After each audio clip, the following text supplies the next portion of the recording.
Menteri rangba ka jelau konrut ke sang mau lo ong ba ha ka bai dei bat ka Jingpynbeit Pud bat ka Assam Hap Peit lang ya ka Mynnor bat kumju ru ya ka ba Mynta namar ki don ki chaka ki ba lakhen ba ki ya dei ki ba don ki jinga ka ja Henry anda poi ha ki ba kum kini ki chaka pat omdan satya ka jinga ka ja ulo ong ba kindon ki benta ki ba e ban Jingpynbeit Henry la kumno laipho hadu 20% la ban Jingpynbeit ya ka ni ka kam Habai kiran bat kilat pathai khubor hadian ka jingwai ka jingalang jong ka border committee kabala long ha ka lai tari unai lur hajar ar phuwei umentri rangba ulo ong ba ka dei ka sin ka baning kong ba ki committee halor ki kam khaput kilai kendu lang ba ban sngap shuwa ya ki kai phot nagini ki committee ki bala thong. Today was really just a meeting to take forward the entire process of finding an amicable solution to the border differences that are there in between Assam and Meghalaya, and once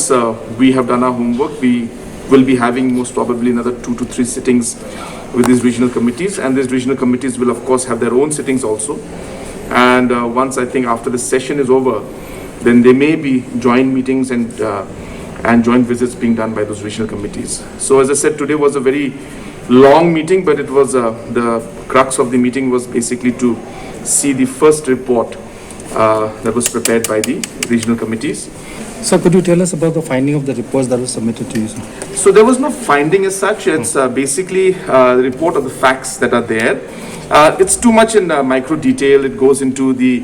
different kind of communities that are settled, the number of villages that are there, the administrative convenience that is there in those villages, whether it's they're in the Meghalaya census or in Assam census, whether they're taking power from our side or from Assam side. So it's more of a detail on the facts and what the current status of those villages are. So really we went into those details, and of course our officials have made visits to these villages also, and so we got some kind of first-hand feedback also as to the mindset of these villages. But as I said, there are large numbers, so it will not be possible for me to go into details. But my point being that we are very serious about this, and that's the reason why we had this meeting today.